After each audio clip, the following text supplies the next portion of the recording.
Has a doctor ever looked at you and said, your blood pressure is creeping up? Hear me out on this one for this video. Give me a few minutes. Now, I'm not gonna tell you right now to throw your pills out. I would never tell anyone to do that. And I'm not trying to sell you anything. I'm gonna tell you friend to friend, the foods that I grow in my own backyard that have some real research, that I've done the research, and this is the reason why I'm growing them.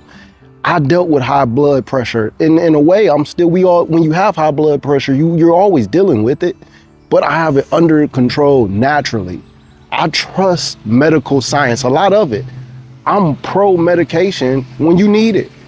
Many moons ago, back in college, I was a biochemistry major.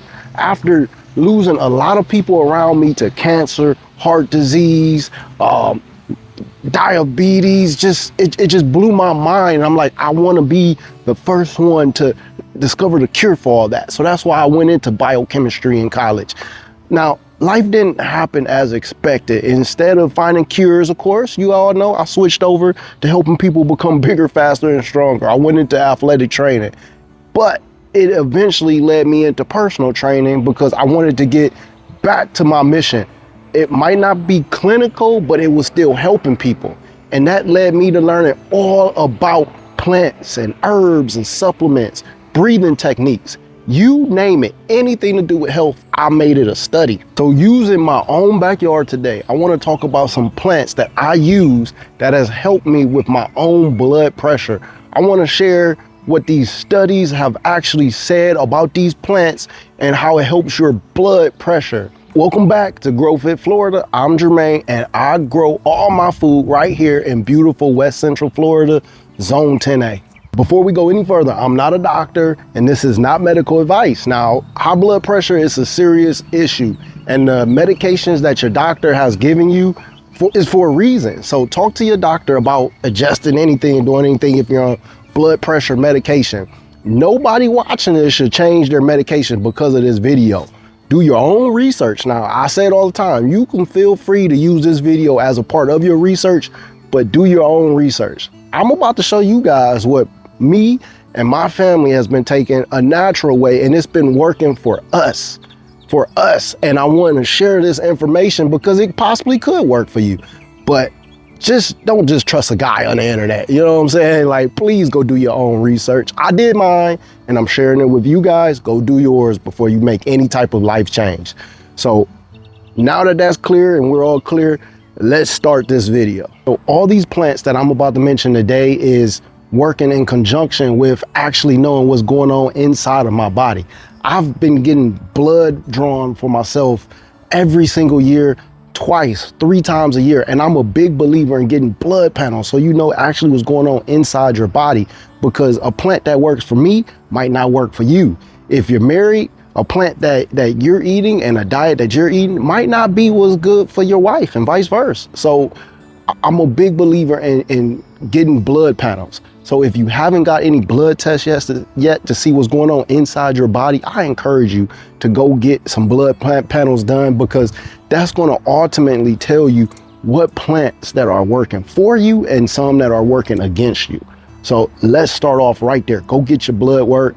It is so important, so vital for all of us to live a healthier and happy life, just to know what's going on inside our bodies. Hippocrates said, let food be thy medicine and medicine be thy food. This man was regarded by many as the very first modern doctor. He was the first who took that religious ceremonies that they used to do out of treatment. This was almost 2,500 years ago, and this man noticed the power of nutrition. Some say he had the very first ever medical case studies. He would monitor his patients, took notes on what they ate, what they did for a living, what type of family they came from, meaning their bloodline. He noticed people who had been eating bad and had bad daily habits. He noticed that they didn't recover as quickly from the treatment that he gave them as the people who were eating good and had good daily eating habits. He shared that in his medical logs, which now we all see and we're learning from still to this day. He started prescribing, get this, he prescribed food to certain patients, diet plans for treatment, and those who followed, it was said they got better. He used fasting. He believed in hydrating yourself properly. He encouraged people to walk more. And he's even been said, have told his patients that a man's best medicine is walking. Gardens, it wasn't a thing like modern backyard gardens are back then, but he believed that landscape and environment played a huge part in your daily health, in your mood. So he encouraged people to get outside, to get into nature. Gardening. Gardening, right? And let's be honest, not much have changed, because a lot of the things that help your blood pressure is not exotic, is not expensive. Some of it is probably growing in your yard right now, and you didn't even know that it can help. And there's real research behind that. We're talking about blood pressure, so let me start with the foundation. The most studied way of eating for blood pressure is built on the very simple stuff. More vegetables, good quality fruit, more beans, less salt. So heart doctors, they've been recommending that pattern of eating for years because it's been working for most people. A big part of what it comes down to is a mineral, potassium. Potassium helps your body balances out the salt, and that balance, it matters for your blood pressure. And where do you get it? It doesn't have to be from a pill. That potassium can come from food, leafy greens, beans, sweet potatoes. Now, these are the exact things that grow so easily down here in the South. But I do have one warning. If you have kidney problems or you take certain blood pressure medications, too much potassium, it can actually be quite dangerous for you. So kidney disease, it runs in my family, and yes, it gives me nightmares. So that's one more reason to talk to your doctor before you go loading up on any of these plants that I'm about to mention, or even that you do your research on and you find. So another reason is just schedule your blood test. See where you are. See if that potassium is either going to be a good thing for you, or too much can actually hurt your kidneys. So know where you're at. And again, this is why blood testing is so important. Take advantage of these blood tests. Now you don't even have to go through your doctor. There's so many blood tests that you can take out there. I'll put some in the description. We'll call this the Florida Advantage, because we have something special down here in Florida. A lot of parts of the South, you have it too, but here in Florida, I mean, we're able to grow a lot of the things that's going to directly help our blood pressure year round. So even when one of the crops are out of season, you have another one that you can just substitute for. And that's truly the Florida Advantage. We're almost never without something fresh that we can eat from our backyard that's going to help us with our blood pressure. So this first plant that I'm about to show you, let me just go to it. Let me show you. Like this is a hibiscus plant. It throws off a few dozen flowers, if not more, most time more, per plant every single year. In the store, hibiscus tea is like $8 to $10, and you run through it quick, real quick. A few seeds is going to save you so much money, and you're going to get so much more. It's going to be even more potent. And what you grow is fresher than anything that you're going to buy at a store that traveled across the country, and you don't even know how long it's sat on the shelf for.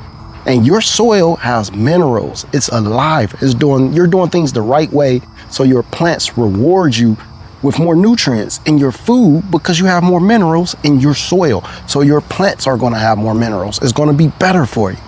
Here's some of what I grow to help me with my blood pressure. And I'm going to start with my favorite one, since we're right here already, is Roselle. So some people call this the Florida cranberry. It's a kind of hibiscus, and honestly, it grows almost too easy down here. Like, you don't have to really do too much work at all. You harvest those deep red parts, the flowers. You dry them, like, look at this, the flower right there. So you dry them and you can use them for tea, and it's great for your blood pressure. Research on the hibiscus tea for blood pressure is honestly very encouraging. Reviews of studies have found that it brought down that top number on your blood pressure reading down by a modest amount, somewhere around 4 to 5 points on average. That's modest. It's not a cure, and at the same time, it's probably not going to bring it down as quickly as your medicine will. But from a cup of tea that you brew yourself, that's a good deal. Hibiscus can interact with few medications, so the same rules apply. You know, make sure you talk to your doctor first and you see what you're on and what you're able to take. So if you're at a risk of anything, talk to your doctor, talk to your pharmacist, talk to somebody. Next up is garlic, and this one I really like because the research here is just a little bit stronger. It's been several case studies on garlic has been able to lower people's blood pressure who already have high blood pressure, and it's a real measurable drop, oftentimes around 5 to 8 points off that top number. So it's not a cure, but it's worth a spot on your dinner plate. So here's a tip. The good compound that's in garlic, the one that does the trick, the work, it switches on when you crush the cloves and let it sit for about 10 minutes before it hits any type of heat. So crush it, walk away, and come back. That's the little trick. One of the case studies that I read, they used a good amount of garlic. It was more than just like a little sprinkle. So don't expect one clove on a Tuesday to change your life, because come on. Now garlic, it also can thin your blood. So if you're on any type of blood thinners, make sure you talk to your doctor before you run off and you start eating a lot of it and all that. So you have to be careful with that. Garlic, down here in Florida, it grows in our cool season. So we can plant garlic in October and then we can pull and eat it in the spring. Next up is greens. It's possibly the easiest win down here in the South. Greens and beets. I'm gonna throw beets in there too. But for me, collards is my pick down here in the South, because collards, they are low in something called oxalates, which means they're easier on your kidneys than like spinach or kale. And they're loaded with potassium and magnesium too. Both are good for blood pressure. Now greens and beets, they also carry something called dietary nitrate. Your body, it turns that compound into something that helps your blood vessels relax and just open up. And when they relax, the pressure can ease. Now, studies have shown real effects, but mostly on people who are not already on blood pressure medication. So if you're already on blood pressure medication, that extra bump of eating those collard greens may be very small. So that doesn't mean skip your collard greens. Collard greens are good for hundreds of different reasons.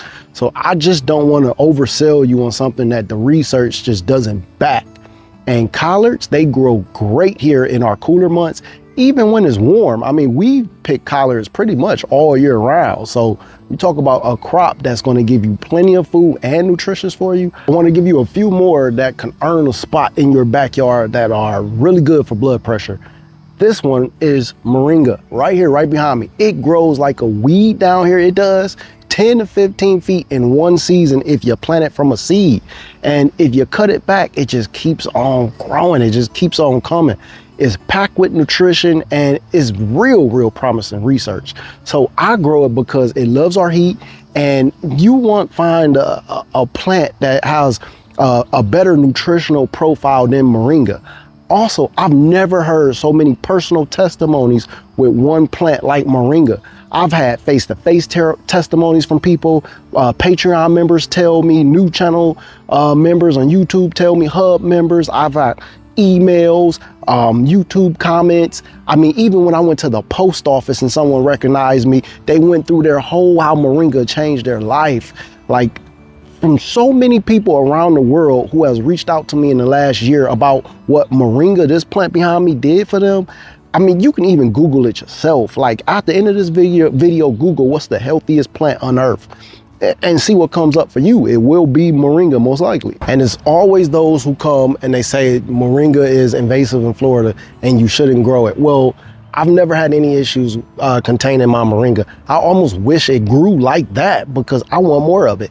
Now, we have so many other plants in our yard that are kind of difficult to contain. There's some real invasive plants out there that's difficult. Moringa has never been an issue for us whatsoever. And the second thing is, like I said, I've had so many testimonies from so many people from around the world on how Moringa has helped them or helped a loved one. And when I hear people tell me, oh, you shouldn't grow Moringa, I'm like, are you working for the Food and Drug Administration or Big Pharma or something? Are you trying to stop my testimony and other people's testimony? Because there's so many people that have said so much positive things about this Moringa that it's like, why would I not grow it? Why would I not tell other people to try to grow it themselves and see what comes from it for them? So if one person said like, yeah, it did this, that's one thing. If 10 people said it, that's another. 100 people, you start saying like, but when you start getting up in the thousands, and I know a lot of you watching this, you might be like, okay, I had one person, or I don't know anyone who has told me anything about it. Look, I'm your friend, and I'm telling you point blank, I've had the blessing, I've had the privilege to be able to use my platform to talk to so many different people for my family. Like, I'm doing this to help my family, and I love speaking out and reaching out to people to see how it's helping them. I've had the blessing to be able to talk to thousands of people on this particular plant right here, and all of them have said nothing but wonderful things from all around the world, all different types of people. Why would I not grow it? Why would I not tell somebody to grow this? It has helped them in so many different ways, and I want my testimony too. I see the benefits in myself. So yes, Moringa. Next, I'm gonna move on to ginger and lemongrass. Both are nearly indestructible down here in the South, and especially in Florida. Ginger, you could plant that from a grocery store root, and you just plant it and forget about it. Now, my wife, she has ginger bags growing in random places all around our backyard all the time. Lemongrass, we have a wall of it. We just take cuttings and put it where we need it. It spreads so easy. They are excellent teas for you. Now, my favorite tea, hands down, is ginger tea. If I had to choose one tea to drink for the rest of my life, it would be ginger tea. I love it. I love the way it makes me feel, and I love the results that I directly see from taking ginger tea on my blood pressure. Next up, let's go with basil and holy basil. It can grow year-round in Florida. You can brew it as a tea. You can eat it fresh. Now, I know we all have our herbs. That's one of the safest ways and easiest ways to get into gardening. Basil, that's something that I'm pretty sure most of us are growing, but a lot of us don't know that we can actually use basil to help us for our blood pressure. So do your research on that. Now, I'm not saying, again, like with all things, that it's not gonna completely change you overnight, or that it's gonna, have that big of effect on you. But these are simple things that we can grow in our garden, simple foods that we can grow that's gonna help us more than hurt us. So again, do your research, but herbs, that's a no-brainer. Basil, come on, no-brainer. No single food on this list fix high blood pressure by itself. Those numbers in these studies, they're very modest, and it's gonna take one food at a time. But when you stack it up like this, it helps. And it starts with how you eat, your eating patterns, the potassium that you're getting from real foods, having less salt, greens and garlic, and a cup of that hibiscus tea and other teas, ginger tea. Put it together over time, it starts to move that needle a little bit. Walking after meals is especially good for you. It's going to take some physical things too that you have to do to lower that blood pressure. Try getting a walk in after your last meal. 10-15 minute walk after you have dinner. Start eating your dinner a little bit earlier. Don't just eat and go straight to bed. Drop a little weight if you're carrying it. Blood pressure and weight, try getting down to that fighting weight. We all have that fighting weight that makes us feel real good when we're at that weight. Try getting back to that weight. Your sleep is so important, but we all know that by now. If you have little babies in the house, you can skip this. There's nothing you can do about that. But if you don't have any babies, make it a priority to get yourself some good quality sleep. Try to get a bedtime routine for yourself. Yes, even as an adult, we need our bedtime routines. Go to bed at the same time every single night if possible. Try to go to bed just a little bit earlier. It takes discipline. All of this takes discipline, because obviously you could do the complete opposite. It's much easier just to do the opposite of all this. Stay disciplined. You don't garden your way out of high blood pressure overnight. You build a life around good quality food, good habits, and alongside your doctor, and regular blood testing. And for me also is prayer. It's talking to God. Scripture says your latter days will be better than your former days. Let's remember, as we age, we still have so much left to give to the world. Don't fall into that trap of you're old and these health problems is just a part of growing old and it's supposed to happen to you, because it's not. You are not old, and your body, it answers back based on your lifestyle choices and the choices that you make on a consistent daily pattern. And in the South, we can grow almost everything that we need to make serious change in our health. For 12 months out the year, we can grow it. All you have to do is put the seeds in the ground. So here's what I want you to do today. Don't run to change everything today, but also don't just go sit on your hands after hearing this information. Subtraction is more powerful than adding things to your life. Think about the bad habits that you could stop today that's going to help your blood pressure, the things that you can take out of your lifestyle that's limiting you from really receiving the quality help that you need, that you want. Let's take that out first before we start adding new routines in. Pick a couple. Now, after you do that, go through and pick some things that you want to grow. Talk to your doctor, get your blood test. All of that matters. And then over time, staying disciplined, you're going to start seeing that top number start to slowly creep down. And I'm praying that it happens for you. Listen, we got so much left to do in life. If you're 40, 50, 60, 70, 80, 90, we still have a lot of things to do. So take care of yourself, take care of your body, take care of the people you love. I'm Jermaine, and this is GrowFit Florida. Grow food, not lawns, and I'll see you in the next one. God bless.